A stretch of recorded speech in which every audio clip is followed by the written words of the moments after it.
Mastermind, Strategist for Hire. Written by Clouds, My Head in the Clouds, Not Coming Down. And read by Eleanor Elizabeth. Chapter 14. Aftermath.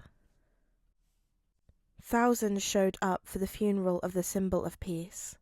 Tsukashi stood stoically next to Sir Nightai as Gran Torino stood at the podium to give the eulogy. I've known All Might since before he was the symbol of peace. Back then, he was just a kid with a dream. We thought he was crazy, thinking he could decrease crime just by being visible, by being a symbol. But I guess he was just crazy enough to pull it off. All Might dedicated his life to protecting people, and now he's dedicated his death too. The villains were after him, make no mistake, but All Might did his darndest to make sure that none of those kids were hurt, and he succeeded. This is his legacy, that wherever All Might was, people were safe. He made the world safer just by being there and by being himself. He'll be missed, that's for sure.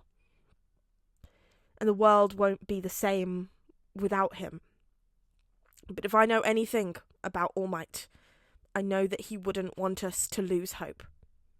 He'd want us to keep going, keep fighting, and keep protecting those in need. Thank you, All Might. And goodbye. Gran Torino went to stand back by Tsukashi, wiping his eyes surreptitiously. The three walked over to the casket along with several other heroes, taking up their places as pallbearers. They had managed to keep the existence of All Might's skeletal form out of the media, so the casket was much larger than it probably needed to be. Tsukashi had caught a glimpse before they'd closed it. Toshinori had looked so small, dwarfed by his own casket, by his own legacy. He thought people were supposed to look peaceful in death. But all Tsukashi could think of was the agony and despair that his friend had felt in his final moments as Mastermind slid a dagger between his ribs. Mastermind, who Tsukashi was supposed to have caught. If he'd just been a little faster on that first raid, or realised that the villain existed sooner, or managed to track him down before he'd started showing his face, then maybe, just maybe, his friend would still be beside him, laughing until he coughed up blood, rather than lying in a box that really was too big for him. They lowered him into the ground, and Tsukashi couldn't take it anymore. He tried not to run, but walked quickly away from the graveside, not stopping until he reached the relative privacy of the bathroom. He burst into tears, and didn't even try to hold them back as he thought of his friend. Not All Might, not the symbol of peace, but his friend, murdered in cold blood because he couldn't do his job as a fucking cop and catch the guy. He buried his head in his hands and collapsed onto the dirty cement floor, not even caring that he'll have to dry clean his suit after this. He'd been sobbing for a few minutes when he felt arms around him and looked up. He could barely see Gran Torino through his tears, but the pro was kneeling beside him, whispering to him to breathe, that everything was going to be all right. It's not your fault, Tsukashi. There wasn't anything you could have done to prevent it. I could have, Tsukashi sobbed. I could have caught him. I could have ignored the stupid hostage situation and put the bastard in Tartarus so he couldn't fucking hurt anyone else. I could have... Stop that! Gran Torino hit him over the head with his cane. If you'd ignored the hostage situation, there'd be a lot more people dead. And there was still a chance Toshinori would be dead. Mastermind knew his weaknesses. He knew about his injury. He knew about his time limit. No matter what anyone else did, Mastermind was always going to kill Toshinori eventually. And the guilt for that rests solely on the bastard that held the knife.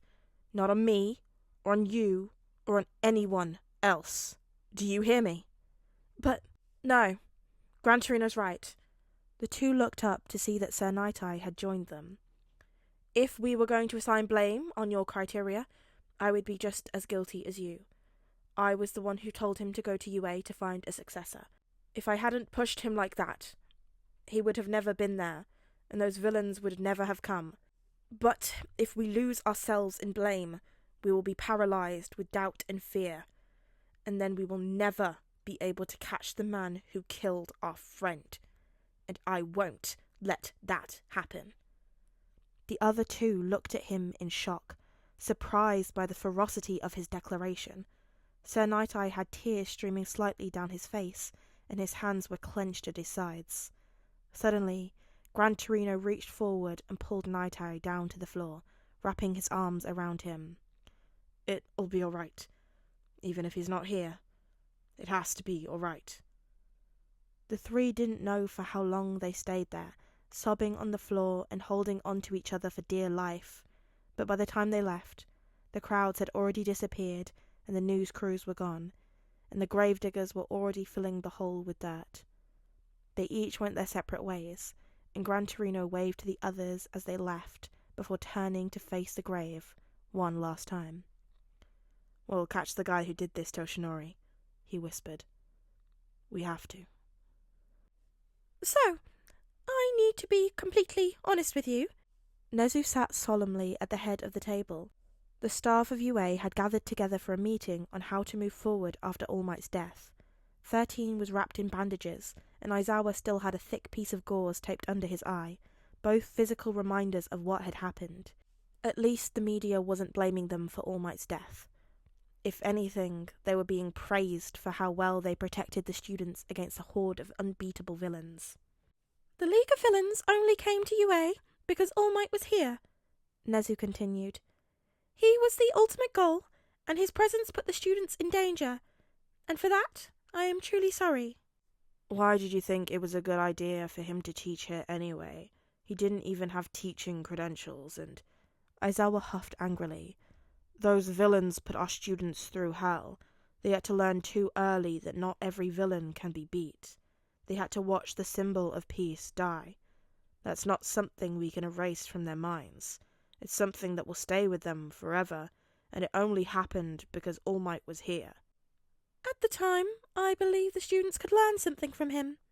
He was also unwilling to step down as the symbol of peace, so a teaching job gave him an excuse to step out of the spotlight for a time and respect his time limit. But the main reason I invited him here to teach at UA was because of his quirk." Nezu looked around the table at the confused faces of his staff and took a deep breath before continuing. "All Might's quirk was unique in many senses of the word. It was called One for All, and had an aspect that allowed it to be physically transferred to another person." Nezu ignored the shocked looks and whispers. "He came to UA to find a suitable successor for his quirk. I thought I could point him to some of our students that had been doing well, and he could groom them into becoming the next symbol of peace." "So," Midnight spoke up, "are you telling us that one of our students has All Might's quirk now?" Nezu looked up at her. "No, that's just the thing. He had spent the year so far looking at several students, but had not yet made a decision at the time of his death. Normally, I wouldn't have dreamed of telling you this secret, but it doesn't matter anymore. All Might was not able to pass it on, and his quirk died when he did." "So why are you telling us?" Aizawa asked. "If he didn't pass it on, it's a moot point, and we don't need to know." Nezu sighed. "I wish it was that simple. You see, One for All has a brother quirk of sorts, called All for One. The villain with this quirk can steal the quirks of others, which he has used to give himself a supernaturally long lifespan. We believe he died in a confrontation with All Might several years ago, but his body was never recovered, and there is a possibility, however slight, that he survived. Until now, the only people strong enough to keep All for One in check have been the holders of One for All." There was a pause as everyone digested Nezu's words and their implications. When it finally sunk in, the teachers stared at the principal in horror.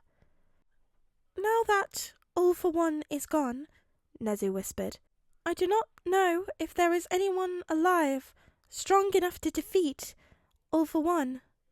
Will he come after the students? Mike asked quickly. I don't know, Nezu replied. With All Might gone, he shouldn't have any reason to. But there is always the possibility that he does not know that All Might never passed on his quirk, and he will look for the successor among the student body. How will we protect the students? Snipe asked. Nezu stared off in the distance. I don't know, he said softly. I don't know. Hey there, friends. I hope you're all having a lovely day today. Oof, this chapter hurt. No, it actually hurts me so bad just thinking about like tiny skeletal All Might body in this huge casket, and that even in his death he can't have like any of this honesty or real dignity in it, and it genuinely makes me want to cry my bloody eyes out. Like, even in death he doesn't get to be a person, he's still just a symbol of it makes me so sad. Also, I wrote like an All Might fic, and I'm thinking about that a lot because I love him so much, and just now seeing him be dead and sad is very upsetting. I'm fine. Are you fine? I'm not crying. You are. If you are crying, be sure to let me know in the comments. Tell me what you thought of this chapter. Did it hit you emotionally as it hit me? Because it really hit me. And whilst you're down there, be sure to like the video if you liked it, and to boost my serotonin levels. That's all it does, really. Like, it just makes me have a better day. And so does subscribing, so that you get notified when I make new videos, and I smile because I need dopamine in my life. And just a little reminder that live stream is in 2 days? 3 days? I don't know, however maths works. It was going to be on Saturday night, the 3rd of December at 11 p.m. GMT, which for the Americans is 6 p.m. Eastern, 5 p.m. Central, and 3 p.m. Pacific. But until I see you again, be sure to practice some self-care. Yeah, look after yourself. Get some sleep. Brush your teeth. And drink some water. You nasty, nasty, dehydrated raisins. Yes, stop being prunes and drink some water. This is a threat. I will catch you guys later.